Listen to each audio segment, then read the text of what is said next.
పోలవరం, బనకచెర్ల ఏదైతే ఆంధ్ర రాష్ట్రానికి సంబంధించి జలవనరులకు రాష్ట్రానికి కీలకంగా ఉన్నటువంటి ప్రాజెక్టుకి సంబంధించి నిన్నటి రోజున కేంద్ర జలశక్తి బృందంతో ఆంధ్రప్రదేశ్ రాష్ట్ర జలవనరుల అధికారులు భేటడం జరిగింది.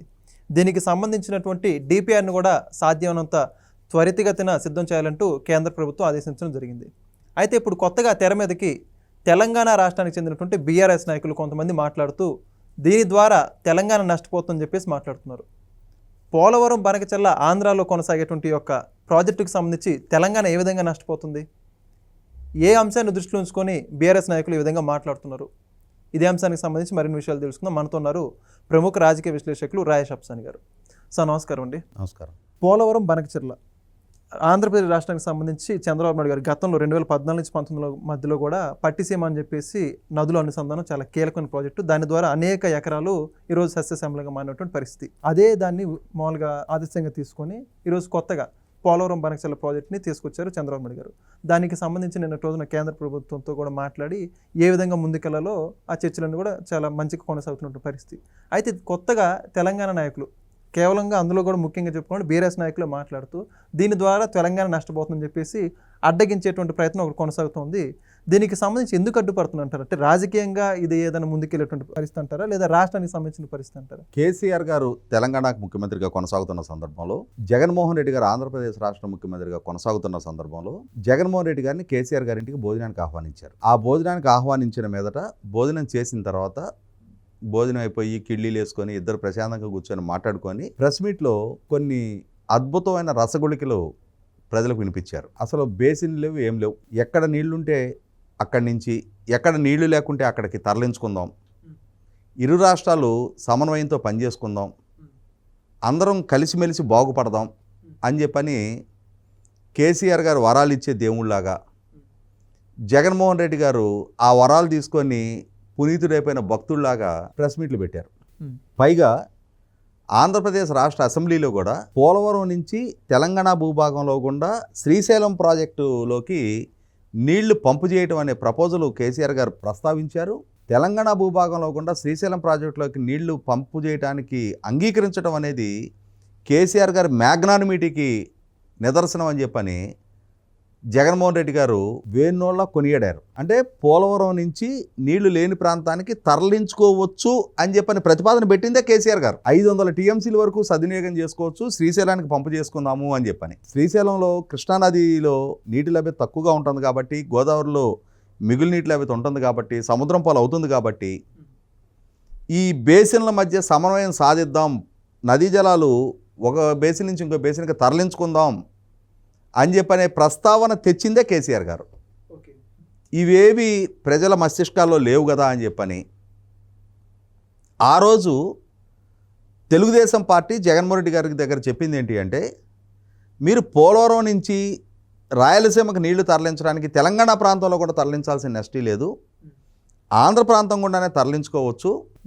మీరు తెలంగాణ ప్రాంతం కూడా తరలించే పక్షంలో ఎలా అయితే ఇవాళ తుంగభద్ర డ్యామ్ జలాలు కేటాయింపుల మేరకు ఆంధ్ర తెలంగాణకి రావటం లేదో, కర్ణాటక ప్రాంత రైతులు నీటి చౌర్యానికి పాల్పడుతూ ఉన్నారో, ఏ రైతైనా కళ్ళ ముందుగా నీళ్లు వెళ్తూ ఉన్నప్పుడు అవి తమకి దక్కకుండా వేరే ఎవరో వినియోగానికి ఆ నీళ్లు తరలి వెళుతూ ఉన్నప్పుడు తమ అవసరాల కోసం ఆ నీళ్లు పంపు చేసుకునే ప్రయత్నం చేస్తారు. దాని ద్వారా దిగువనున్న ప్రాంతాలకు నష్టం జరుగుతుంది. కాబట్టి తెలంగాణ ప్రాంతం కూడా తరలించే ప్రతిపాదన శ్రేయస్కరం కాదు అని చెప్పని ఆ రోజు చంద్రబాబు నాయుడు గారు అసెంబ్లీ వేదికగా చెప్తే, ఆ రోజు జగన్మోహన్ రెడ్డి గారు అసలు తెలంగాణ భూభాగం కూడా నీళ్లు తరలింపుకు ఒప్పుకోవడమే కేసీఆర్ గారి మ్యాగ్నానిమిటీ అన్నాడు. అంటే కేసీఆర్ గారి ఆలోచన ఏదైనా, జగన్మోహన్ రెడ్డి గారి వివేకం ఏదైనా, అంతిమంగా అయితే వాళ్ళ ప్రపోజల్ అంటే గ్రౌండింగ్ అవ్వాల. ఇవాళ ఆంధ్రప్రదేశ్ రాష్ట్రం ప్రపోజ్ చేసింది ఏంటి? మనకందరికీ తెలుసు కదా, నీళ్లు పలమెరుగు. నీళ్లు తెలంగాణ నుంచి ఆంధ్ర ప్రాంతంలోకి ప్రవహిస్తాయి. ఒకసారి ఆంధ్ర ప్రాంతంలోకి వెళ్ళిపోయిన నీళ్లు మళ్ళీ తెలంగాణకి ఎలా వస్తాయి? ఇవాళ తెలంగాణ ప్రాంతంలో శ్రీరామ్ సాగరు, కాళేశ్వరం, ఎల్లంపల్లి ఇటువంటి ప్రాజెక్టులన్నీ పూర్తి చేసుకున్న తర్వాత ఆ కింద శ్రీరామ్ సాగర్ ఇది ఉందోటి ఖమ్మం జిల్లాలో ఇంకొక ప్రాజెక్ట్ కూడా ప్రతిపాదించారు. నాకు ఎగ్జాక్ట్గా అది స్ట్రైక్ అవ్వట్లేదు. ఈ మధ్యకాలంలో కూడా తుమ్మల నాగేశ్వరరావు గారు దాని నుంచి జలాలు విడుదల చేయించారు. అటువంటి ప్రాజెక్టులు అన్నీ పూర్తయిన తర్వాత ఆ ప్రాజెక్టుల్లో వాళ్ళకి కావాల్సిన జలాలు వాళ్ళ వినియోగం జరిగిన తర్వాత ఇంకా వాళ్ళకి స్టోరేజ్కి ఆస్కారం లేని జలాలు ఆంధ్ర ప్రాంతంలోకి వెళ్తున్నాయి. ఆ తర్వాత సీలేరు, శబరి లాంటి ఉపనదులు గోదావరిలో కలుస్తాయి. తద్వారా ఆంధ్ర ప్రాంతంలో గుండా సంవత్సరానికి 2900 నుంచి 3200 టీఎంసీలు సముద్రం పాలవుతూ ఉన్నాయి. అలా ఆంధ్ర ప్రాంతంలో గుండా సముద్రం పాలవుతున్న జలాల్లో నుంచి ఆంధ్ర ప్రాంతంలో గుండా నీటి లభ్యత లేని రాయలసీమ ప్రాంతానికి కొన్ని టీఎంసీలు తరలించుకోవాలి అనేది ఆంధ్ర రాష్ట్ర ప్రభుత్వ ప్రయత్నం. దానివల్ల తెలంగాణకి నష్టము అని చెప్పిన హరీష్ రావు గారు నిన్న కవిత గారు మాట్లాడుతున్నారు. ఏ విధంగా తెలంగాణకు రాష్ట్రం అంటే తెలంగాణ ప్రాంతం నుంచి ఆ నీరు తరలింపు జరుగుతుందా? తెలంగాణ వినియోగించుకోకుండా అడ్డుపడి ఆ నీటిని లాక్కెళ్తున్నారా? ఏ విధంగా నష్టం చెప్పరు. అంటే ఒకసారి తెలంగాణ దాటి ఆంధ్ర ప్రాంతంలోకి వెళ్ళిపోయిన నీళ్ళని ఆంధ్ర ప్రాంతంలో ఒక ప్రాంతం నుంచి ఇంకొక ప్రాంతానికి తరలించుకోవటం ద్వారా తెలంగాణకి ఏ విధంగా నష్టం అనేది వాళ్ళు వివరించి చెప్పగలిగితే, మేము ఈ ప్రాజెక్టు సంకల్పించుకున్నాం, ఆ ప్రాజెక్టుకి నీటి లభ్యత లేకుండా ఆంధ్రప్రదేశ్ ప్రభుత్వం భూగర్భం నుంచి బొక్కేసి ఆ నీళ్ళు మొత్తాన్ని ఆంధ్ర ప్రాంతానికి తీసుకెళ్ళగలుగుతుందని ఏదైనా వాళ్ళు ప్రజలకు వివరించి చెప్పగలిగితే పోనీ హేతుబద్ధంగా ఉంటుంది. ఒక్క చుక్క కూడా ఆంధ్ర ప్రాంతంలోకి వెళ్ళిపోయిన తర్వాత ఆ నీరు తెలంగాణ ప్రాంతానికి తిరిగి లభించే ఆస్కారం లేదు. తెలంగాణని దాటి ఆంధ్ర ప్రాంతంలోకి వెళ్ళిపోయిన నీళ్ళని ప్రస్తుతానికి ధవళేశ్వరం ఆనకట్ట తప్పితే గోదావరి నది మీద ఇప్పటికీ స్టోరేజ్ ఆస్కారమే లేదు. ఇప్పుడు పోలవరం ప్రాజెక్ట్ నిర్మాణం జరుగుతుంది. ఒక 190 టీఎంసీలని అంటే పూర్తి స్థాయి మట్టం 45.72 మీటర్లకు గనక ప్రాజెక్టు పూర్తయ్యి పూర్తి స్థాయి మట్టానికి నిలబెట్టుకుంటే 190 టీఎంసీల స్టోరేజ్ కెపాసిటీ ఉంటుంది. స్టోరేజ్ కెపాసిటీ కాకుండా నిరంతరం దాదాపుగా 3000 టీఎంసీల ప్రవాహం ఉంటుంది.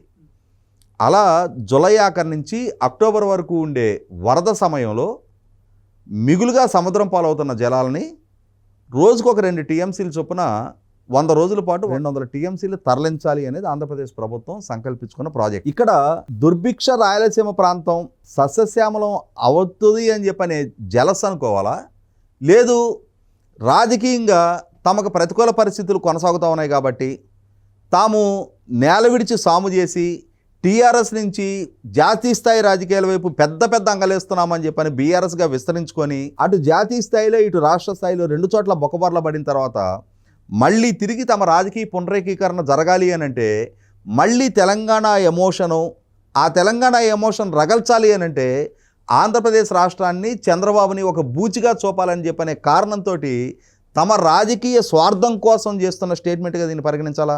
100కి 100 పాళ్ళు తమ రాజకీయ పునరుజ్జీవనానికి చంద్రబాబు నాయుడు గారిని ఒక బూచిగా చూపించే ప్రయత్నం. ఒక్క చుక్క నీళ్లు, ఒక్క క్యూసెక్ వాటర్ కూడా తెలంగాణ ప్రాంతం నుంచి ఆంధ్రప్రదేశ్ రాష్ట్రం తీసుకోవట్లా. పోలవరం నుంచి తీసుకుంటున్నారు అని అంటే తెలంగాణ పరిధి దాటిన తర్వాత పోలవరం నుంచి తీసుకుంటున్నది. అటువంటప్పుడు అక్కడ వాళ్ళు తరలించుకుంటున్న నీళ్ళని ఇక్కడ ఏమవుతుంది? కాళేశ్వరం ప్రాజెక్టు సంకల్పించుకున్నారు. కాళేశ్వరం ప్రాజెక్టు వల్ల తెలంగాణ సుభిక్షంగా మారితే, తెలంగాణ రైతాంగానికి నీటి లభ్యత దక్కితే, హైదరాబాద్ నగరానికి తాగునీటి సౌకర్యం లభిస్తే మనకు వచ్చే నష్టం ఏమనుందా? మనం హైదరాబాద్లో ఉంటున్నాం కదా, ఆ నీటి లభ్యతలో మనకి కూడా ఎంతో కొన్ని నీళ్ళు దక్కుతున్నాయి కదా. మనమేం జలస్ ఫీల్ కావట్లేదే, ఆంధ్ర ప్రాంత ప్రజలేం జలస్ ఫీల్ కావట్లేదే, తెలంగాణ ప్రజలు కూడా జలస్ ఫీల్ కావట్లా. కేవలం రాజకీయంగా పునరేకీకరణ కోసం కొంతమంది బీఆర్ఎస్ నాయకులు ఎంచుకుంటున్న వ్యూహం ఇది.